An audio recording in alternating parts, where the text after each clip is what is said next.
Assalamualaikum warahmatullahi wabarakatuh. Sahabat Abdul Mujib Petani YouTube yang mudah-mudahan selalu dirahmati Allah. Saya lagi-lagi memberikan prakata atau pembukaan tentang pertanyaan santri-santri TPQ Al-Hidayah Dusun Ngembat, Desa Ngembat, Kecamatan Gondang, Kabupaten Mojokerto, yang tepatnya berada di lereng Gunung Arjuna. Jadi saya memang bertujuan memberikan keleluasaan kepada anak-anak untuk bertanya apapun, agar mereka lebih terpancing, tereksploitasi pemikiran-pemikiran dan wawasan mereka tentang hal-hal apapun yang mereka belum tahu. Semoga dengan jawaban saya memberikan pencerahan bagi mereka dan bermanfaat bagi kita semua, terutama kepada diri saya pribadi. Kalaupun ada kekurangan dan kesalahan, panjenengan semua boleh mengkritik atau memberikan masukan yang bermanfaat demi bertambahnya ilmu saya, karena bagaimanapun saya bukan orang yang serba bisa, yang serba tahu. Ilmu saya terbatas, sehingga saya masih butuh bimbingan, butuh pengarahan dan pencerahan dari panjenengan semua. Sekian, wassalamualaikum warahmatullahi wabarakatuh.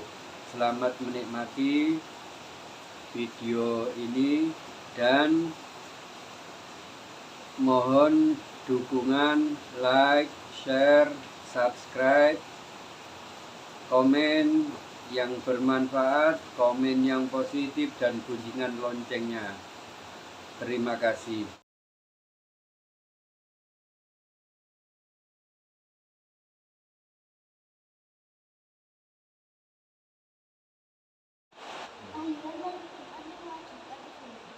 Nah, itu hukumnya apa, gak ngerti? Itu hukumnya apa ya? Sunnah wajib bukan? Gak ada. Kewajiban itu apa sih? Kewajiban di dalam Islam itu pertama ada 5. Apa? Di dalam rukun Islam pertama syahadat, kedua sholat, ketiga zakat, keempat puasa, kelima haji. Ya sudah, ada itu. Terus ada kewajiban-kewajiban yang lain, itu yang kewajiban berhubungan dengan Allah langsung. Ya, kewajiban yang lain yang tidak secara langsung berhubungan dengan Allah, termasuk berhubungan dengan manusia. Kata Rasulullah apa? Man amana billahi wal yaumil akhir fal yukrim jarahu. Barang siapa yang beriman kepada Allah dan hari akhir, maka muliakanlah tetanggamu. Ojo braoan sak karepmu dhewe sehingga tetanggamu terganggu. Ana situ imane man amana billahi wal yaumil akhir fal yukrim dhaifahu. Barang siapa yang beriman kepada Allah dan hari akhir, maka muliakanlah, hormatilah tamumu. Jadi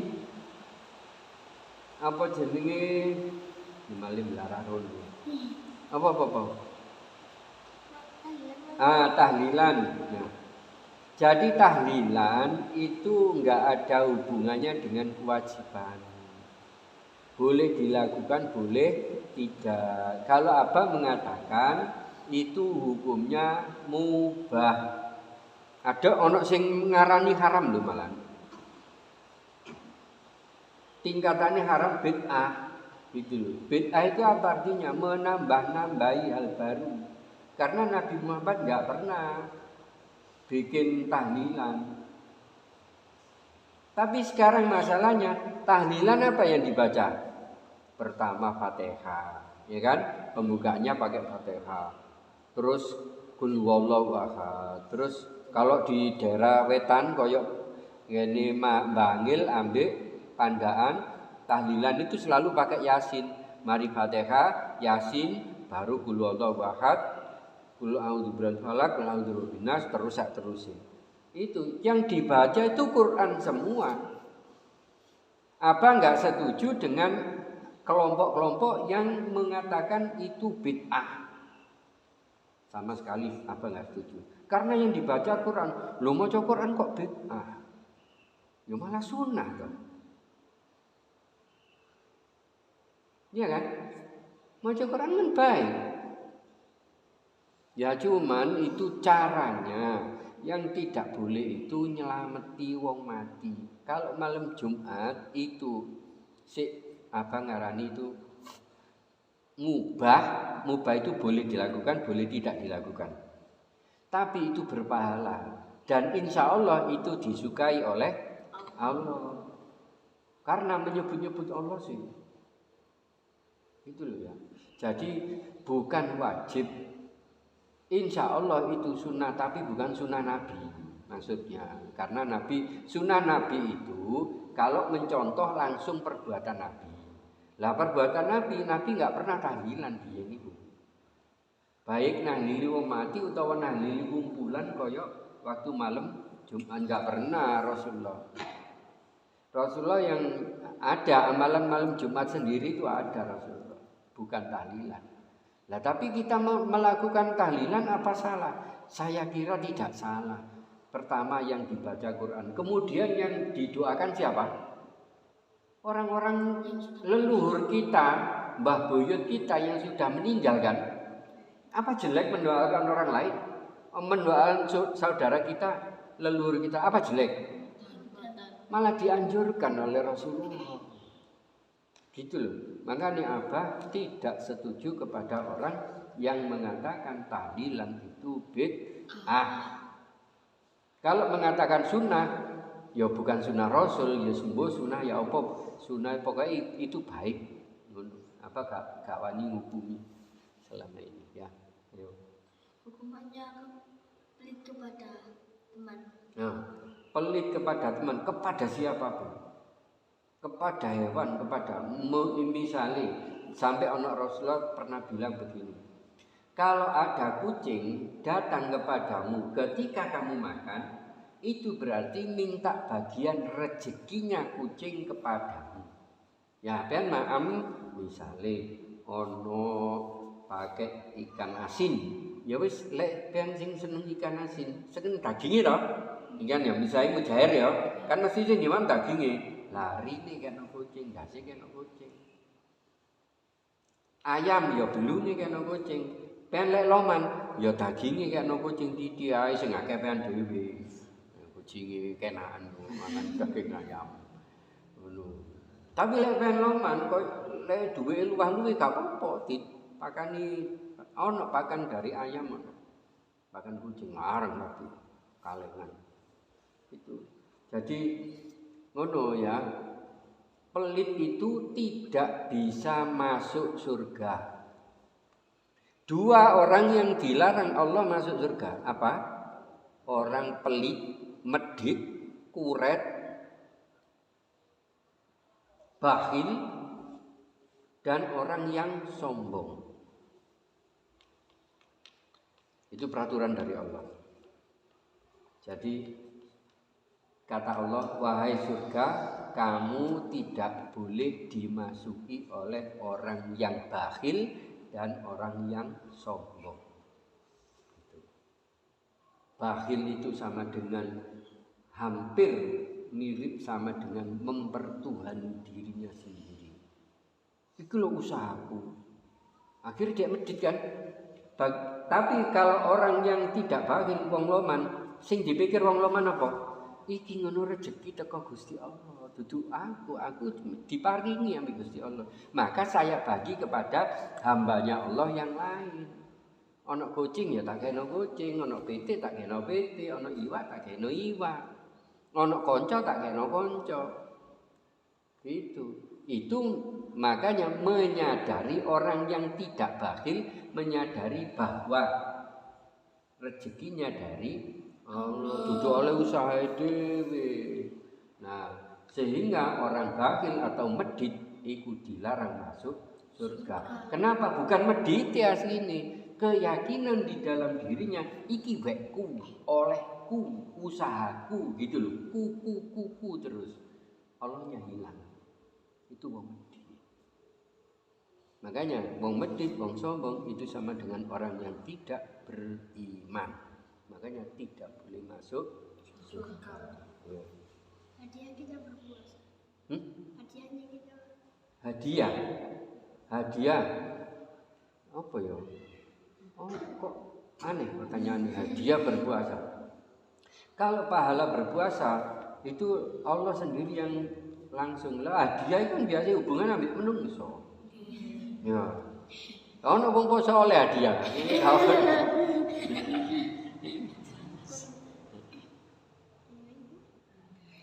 Nah, pahala itu dari Allah. Lah, malaikat enggak melok nyatet pahalai poso. Iku lho dukure pahalanya poso sampai malaikat raqib yang ada di sebelah kanan kita itu tidak tahu pahalanya puasa. Hanya Allah langsung yang mencatat masing-masing orang yang berpuasa. Kenapa seperti itu? Saking rahasiai dan saking gede. Itu. Makanya lek poso melok poso. Dene kok awan moro wetengi ngelih, wetengi perih, wetengi apa ditahan dhisik. Lek gak kuat nahan sampai sakit dan sebagainya, nah batalkan. Pokoknya poso dhisik, pokoknya niat dhisik ngono. Aja sampai gak duwe niat. Ya. Nah, pahala enggak ada orang yang tahu kalau pahala. Kalau hadiah ya mungkin sing dimaksud hadiah itu ya pahala itu kira-kira. Tapi ya gak ono sampai saiki oleh hadiah puasa. Gak cuma. Iya. Saat sholat sudah membaca Al-Fatihah berpindah tempat itu boleh apa tidak? Ya jelas tidak boleh lah. Sholat itu disuruh anteng. Diam tenang, enggak oleh ngikut kancane, masih ono apa iku wingi ono arek cilik dulinan iku. Ambil berdos barang. Ono sing guyu iki. Nah, itu menunjukkan bahwa sholatnya tidak khusyuk. Tidak khusyuk kepada Allah, tidak khusyuk kepada bacaannya. Atau dia tidak membaca waktu itu. Kalau tidak membaca karena berbarengan dengan imam membaca, seharusnya mendengarkan suara imam. Kemudian hatinya berzikir kepada Allah. Ngomong di jero atine. Allah. Itu khusyuk. Gitu. Jadi orang yang berpindah-pindah tempat tanpa ada keperluan di dalam sholat, kalau 1 kali, 2 kali tidak apa-apa, 3 kali batal. Ini menurut mazhab Imam Syafi'i. Gitu. Tapi kalau ada keperluan, Rasulullah tahu mlaku-mlaku tambahan. Ngene ya, iki anune apa iki imamane Rasulullah, Masjid Nabawi kono. Terus kene iki lak ono lawang, lah daleme Rasulullah ku nek kono. Ngono lho.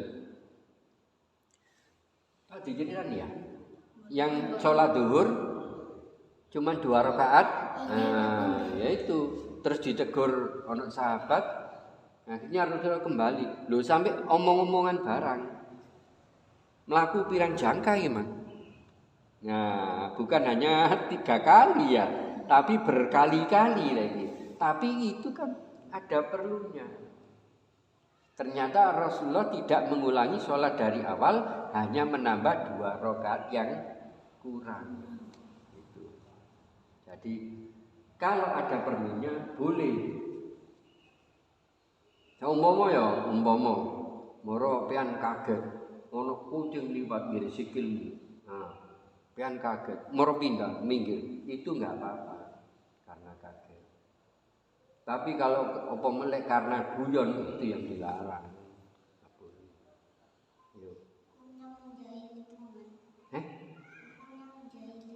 Ya, menjahili siapapun. Pokoknya menjahili. Tadi apa pedoman kita? Al-muslimu man salimal muslimuna min lisanihi wa yadihi. Bisa disebut sebagai seorang muslim apabila muslim yang lain tidak terganggu dari mulutnya dan dari perbuatannya. Berarti menjahili teman masuk perbuatan kan? Utawa mungkin mulutnya yang jahil. Kalau gaya ini ngelokno. Waduh rek, aska cantiknya. Mulai gak ngono. Waduh alim saiki ngaji terus anu lah. Lek ngono kok jadi direken itu setan. Setan itu anjing gak gelem meneng. Mengajak orang untuk berbuat jelek. Asyaitonu ya'idukumul faqra wa ya'murukum bil fahsya wallahu ya'idukum maghfiratan minhu wa fadla. Setan itu menakut-nakuti orang dengan kemiskinan. Jare anu mang medit. Nah, jadi kono kancamu. Sanggumu atas 5.000 kata gak. Nah, itu setan itu seperti itu, medit. Ngajak medit. Terus mengajak orang selalu bertengkar, berbuat jelek. Ya termasuk yang jahil tadi itu ya koncone setan. Suka jahil itu koncone setan, lambene jahil, apa tangane sing jahil, apa sikile sing jahil. Jadi menjahili orang itu berarti keluar dari pedoman kita al-muslimu man salimal muslimuna min lisanihi wa yadihi. Itu. Mimisan itu membatalkan wudu. Enggak. Mimisan itu tidak membatalkan wudu, cuma wajib di ini kalau mau sholat. Mimisan itu kan getih. Getih kan najis. Getih ku najis. Lek akeh jenenge mimisen kan terus akeh kan? Nah, itu najis. Kalau getih titik pen tiba beset ngene ya dilapi lah ambek apa-apa ditutupi ambek hansaplas ngono. Gak apa-apa. Wis gak apa-apa ngono. Utawa dicuci, malah lebih baik dicuci. Mari dicuci diobati. Lek beset. Lah mimisen mbok ya apa carane ya ngempet mimisen iku? Tisu kene? Iso dilebokne iso ya? Iso mampet ngono iku. Nah, lek wis ngono, ada cara seperti ya sudah pakai tisu aja. Untuk ngempet. Setelah wudu ya. Nah, setelah wudu, gak apa-apa wudune enggak batal. Karena itu sakit kan. Yang menurunkan penyakit siapa? Allah yang berarti akan memberikan kebijaksanaan. Siapa lagi? Allah. Orang-orang yang sakit itu mendapatkan keringanan dari Allah gitu loh. Bahkan orang yang sholat saja kalau sakit boleh sholat sambil duduk. Lho iku lho apik ya Allah itu. Allah gak butuh disembah. Awake dhewe sing butuh nyembah Allah sebagai rasa syukur dan taat kepada Allah gitu. Jadi apa hubungannya tadi?